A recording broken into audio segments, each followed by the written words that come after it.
میخوایم درباره موضوعی صحبت کنیم که شاید تو نگاه اول ساده به نظر برسه، اما حقیقت عمیق در خودش داره که میتونه زندگی شما رو تغییر بده. چطور باید آب بنوشیم؟ شاید فکر کنید آیا واقعا راه غلطی برای نوشیدن آب وجود داره؟ جواب اینه که بله، و تعجب آوره که چقدر از مردم از اصول ابتدایی که به ما کمک میکنه تا از این عنصر حیاتی بیشترین فایده رو ببریم بیخبرن.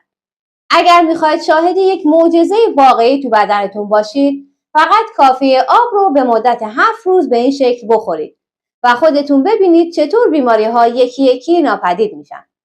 سلام و درود خدمت همه شما دوستان عزیزم که مثل همیشه کانال ما رو دنبال میکنید.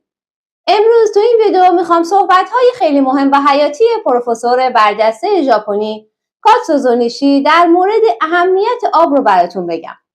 اون کسیه که داستان شخصی و آموزه‌های زندگی میلیون‌ها نفر رو در سراسر جهان تغییر داده. نیشی که زمانی کودکی ضعیف و بیمار بود و پزشکان پیشبینی کرده بودند عمر کوتاهی خواهد داشت، نه تنها چالش‌های سلامتی خودش رو پشت سر گذاشت، بلکه سیستم سلامتی جامع و کاملی رو توسعه داد که در اون آب نقش مرکزی داشت. اون کتابی با عنوان سلامتیم رو خودم میسازم نوشت که به یکی از منابع محبوب در زمینه بهبود سلامت طبیعی تبدیل شد. قبل از ادامه صحبت‌ها به خودم اجازه میدم که مثل یک دوست از شما بخوام که بنده و این ویدیو رو حمایت کنید به هر شکلی که میتونید. لایک کنید، سابسکرایب کنید، کامنت بذارید یا این ویدیو رو برای دیگران ارسال کنید. این کار کمک میکنه که انگیزه بیشتری برای ادامه مسیر داشته باشم و بدونم کارم درسته. قبل از اینکه بریم سراغ صحبت‌های پروفسور نیشی، بذارید یک لحظه اول به آب فکر کنیم. آب فقط یک مایع نیست که برای رفع تشنگی می‌نوشیم. این جوهر زندگیه، ماده‌ای که بخش زیادی از بدن ما رو تشکیل میده. آب تو تمام فرآیندهای بیولوژیکی بدن نقش داره. از هضم غذا گرفته تا تنظیم دمای بدن و دفع سموم. بدون آب زندگی ممکن نیست. با این حال با وجود اهمیتش، بسیاری از ما آب رو چیزی عادی می‌بینیم و به چگونگی نوشیدنش توجهی نمی‌کنیم. کاتسوزو نیشی اهمیت زیادی به آب میداد و اون رو نه تنها به عنوان یک نیاز ضروری، بلکه به عنوان ابزار قدرتمند برای بهبودی و حفظ سلامتی میدید. به گفته خودش آب خون زمینه. این تمثیل زیبا نقش حیاتی آب رو نه تنها برای بدن ما بلکه برای کل کره زمین نشون میده. پروفسور نیشی اصول کلیدی در مورد نوشیدن آب داره که در ادامه با هم بررسی میکنیم. اصل اول اهمیت زمانبندیه. اولین اصل نیشی تاکید بر این داره که بهترین زمان برای نوشیدن آب بلافاصله بعد از بیدار شدن از خوابه. چرا؟ چون در طول شب بدن ما فرآیندهای سم‌زدایی و بازسازی رو طی میکنه. یک لیوان آب صبحگاهی به دفع سموم جمع شده در شب کمک میکنه و دستگاه گوارشی رو برای روز جدید آماده میکنه. این کار میتونه به طرز قابل توجهی هضم، متابولیسم و سلامت کلی بدن رو بهبود بده. اما فقط نوشیدن یک لیوان آب و رفتن به سمت صبحانه کافی نیست. نیشی توصیه میکنه که 15 تا 20 دقیقه بعد از نوشیدن آب صبر کنید تا بدن آب رو کاملا جذب کنه و بدون اینکه ترشحات گوارشی رقیق بشن کل پاکسازی خودش رو شروع کنه. اصل دوم دمای مناسب آبه. دومین اصل نیشی به دمای آب مربوط میشه. برخلاف باور عمومی اون نوشیدن آب یخ رو توصیه نمیکنه. در عوض اون توصیه میکنه آب به دمای اتاق یا کمی گرم نوشیده بشه. چرا؟ چون آب سرد میتونه سیستم بدن رو شوکه کنه و مجبورش کنه انرژی صرف گرم کردن آب تا دمای بدن بکنه که این میتونه هضم رو کند کنه و فرآیندهای طبیعی بدن رو مختل کنه. اما آب گرم به راحتی جذب میشه و هضم بهتری رو ترویج میده. اصل سوم کیفیت مهمتر از کمیته. سومین اصل مربوط به کیفیت آبه. نیشی به شدت توصیه میکنه که آب طبیعی و تصفیه نشده بنوشید. به نظر اون آب جوشیده خاصیت‌های حیاتی خودش رو از دست میده و تبدیل به آب مرده میشه. اون پیشنهاد میکنه آبی که معدنی و غنی از مواد مفید مثل منیزیم نوشیده بشه، چون این مواد معدنی نقش مهمی در حفظ سلامتی و پیشگیری از بیماری‌ها دارن. اصل چهارم به بدنتون گوش بدید. در مورد مقدار آب، نیشی توصیه میکنه که به اندازه نیاز بدن آب بنوشید، اما از زیاده روی بپرهیزید. اون پیشنهاد میکنه به نشونه‌های بدنتون گوش بدید و از روی معیارهای غیر ضروری آب ننوشید. نشونه‌هایی که نشون میده آب کافی نوشیدید شامل ادرار روشن و عدم احساس تشنگیه. اصل پنجم هنر نوشیدن آبه. پنجمین اصل نیشی به نحوه نوشیدن آب مربوط میشه. اون توصیه میکنه آب رو آهسته و در جرعه‌های کوچیک بنوشید، نه اینکه یک باره حجم زیادی رو سر بکشید. این کار به بدن کمک میکنه تا آب رو بهتر جذب کنه و از بار اضافی روی کلیه‌ها جلوگیری کنه. علاوه بر این، نیشی توصیه میکنه که آب رو نشسته بنوشید، نه ایستاده. اصل ششم زمانبندی در ارتباط با وعده‌های غذاییه. ششمین اصل به زمان نوشیدن آب نسبت به وعده‌های غذایی مربوط میشه. نیشی توصیه میکنه که 30 دقیقه قبل از غذا خوردن و برای 1 ساعت بعد از غذا از نوشیدن آب خودداری کنید. این کار به ترشحات گوارشی کمک میکنه تا به طور مؤثر کار کنن بدون اینکه توسط آب رقیق بشن.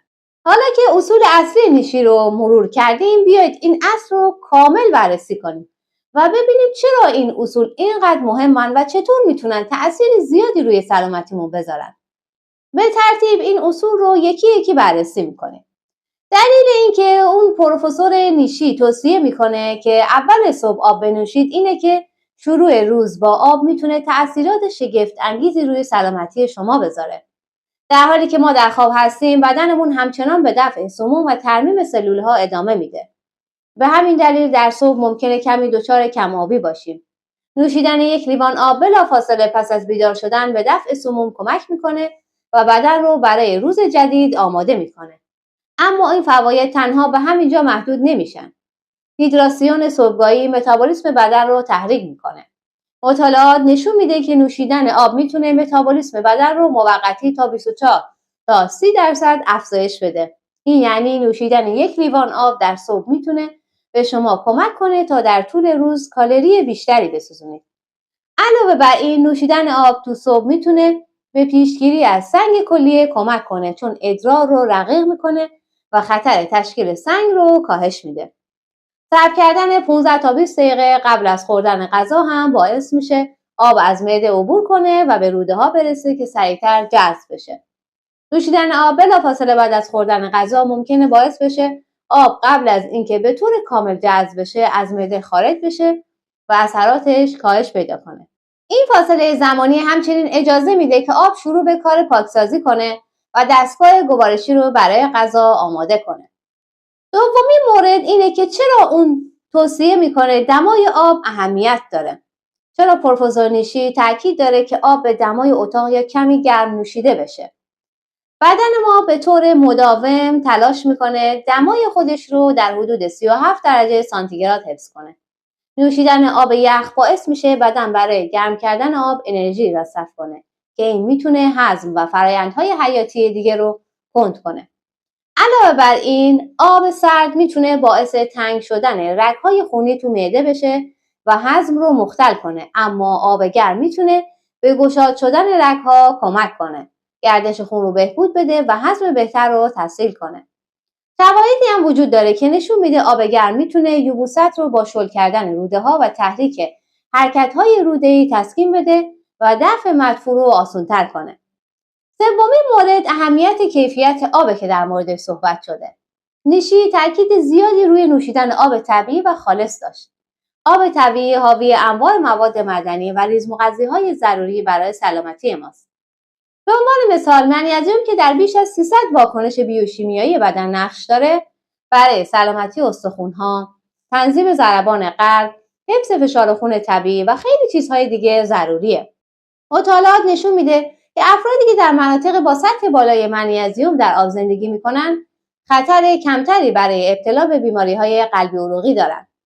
کلسیم هم یکی دیگه از مواد معدنی مهمیه که تو آب طبیعی یافت میشه و نه تنها برای سلامتی استخوان‌ها بلکه برای انتقال سیگنال‌های عصبی و انقباض عضلات هم ضروریه.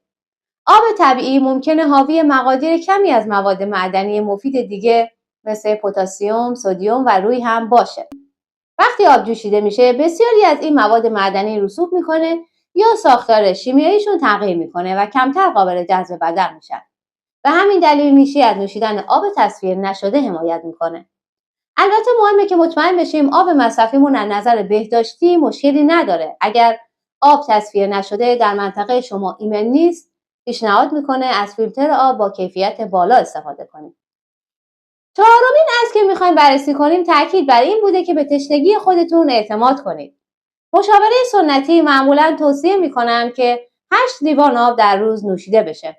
اما نیشی یک رویکرد شخصی‌تر پیشنهاد میکنه. اون توصیه میکنه به بدنتون گوش بدید و هر وقت تشنه شدید آب بنوشید.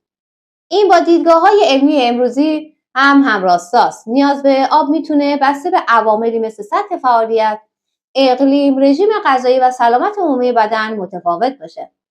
همه آبی که مصرف میکنیم از نوشیدنی‌ها نمیاد. بسیاری از غذاها به ویژه میوه‌ها و سبزیجات مقادیر زیادی آب دارن.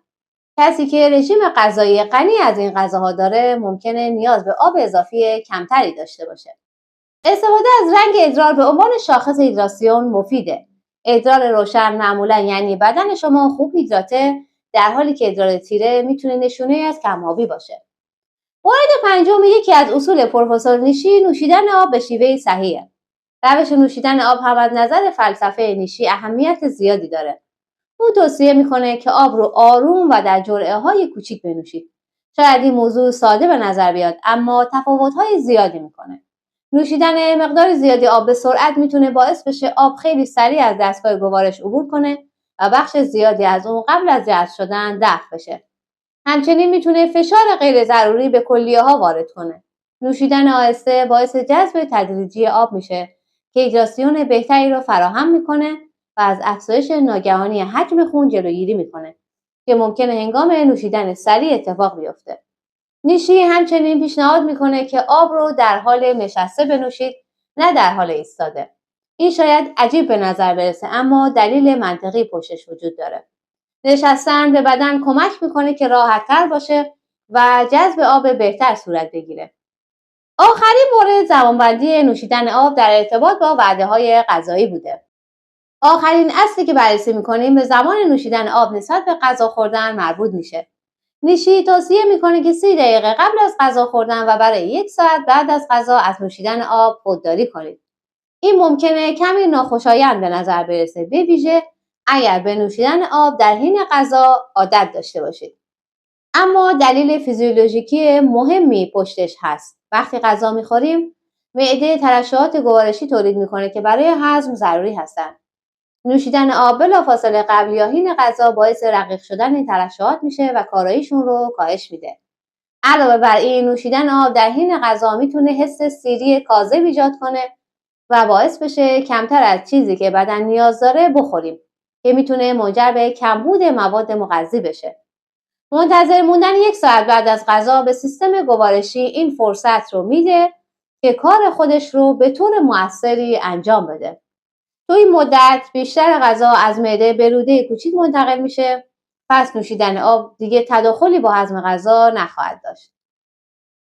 حالا که اصول نیشی در مورد نوشیدن آب رو بررسی کردیم، بیایید ببینیم چطور میتونیم این ایده ها رو در روتین روزانمون وارد کنیم. ممکنه به نظر بیاد که اینها خیلی قواعد سختگیرانه‌ای برای یک عمل ساده هستن، اما این اصول به راحتی میتونن به عادات تبدیل بشن. برای شروع یک مراسم صبحگاهی درست کنید. 1 لیوان آب کنار تخت بذارید و قبل از خوابیدن صبح وقتی بیدار میشید اون آب رو بنوشید. بعد از نوشیدن آب 15 دقیقه منتظر بمونید و بعد صبحانه بخورید. از این زمان میتونید برای مدیتیشن، ورزش سبک یا آماده شدن برای روز استفاده کنید. برای دمای آب فقط آب رو در دمای اتاق نگه دارید و نیازی به گرم کردن اون ندارید، مگر اینکه خودتون ترجیح بدید که آب گرم بنوشید. از گذاشتن آب در یخچال یا اضافه کردن یخ به اون خودداری کنید. برای کیفیت آب، اگر کیفیت آب محلی شما مشکوکه، از یک فیلتر آب با کیفیت استفاده کنید. اگر به منبع طبیعی آب تمیز دسترسی دارید، این عالیه، اما همیشه باید به ایمنی اون توجه کنید. برای نوشیدن آهسته از نی یا بطری با دهانه کوچیک استفاده کنید. این کار به طور طبیعی سرعت نوشیدن رو کاهش میده. همچنین نوشیدن آب با دقت و توجه به هر جرعه میتونه به شما کمک کنه که آهسته‌تر آب رو بنوشید.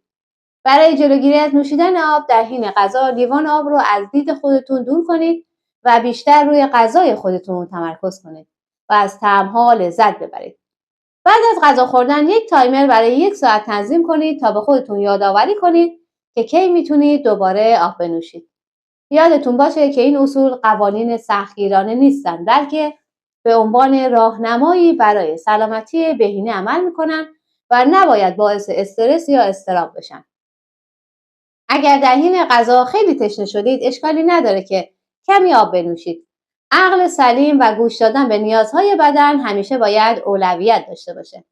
با پذیرش فلسفه نیشی در مورد آب میتونه درک و عمل شما نسبت به این جنبه اساسی سلامت رو عمیق‌تر بکنید. پیاده‌سازی این اصول ساده و مؤثر در زندگی روزانه میتونه به بهبود قابل توجهی تو سلامتیتون منجر بشه. آماده سلامتیتون رو با نوشیدن آب به شیوه صحیح تغییر بدید. همین امروز این اصول رو اجرا کنید و تفاوت رو خودتون احساس کنید. اگر این اطلاعات براتون مفید بود، فراموش نکنید که ویدیو رو لایک کنید و با دیگران به اشتراک بذارید. نظرات و تجربیات خودتون رو تو کامنت ها بنویسید. خوشحال میشیم که بشنویم. تو ویدیو سلامتی بعدی دیگه میبینمتون.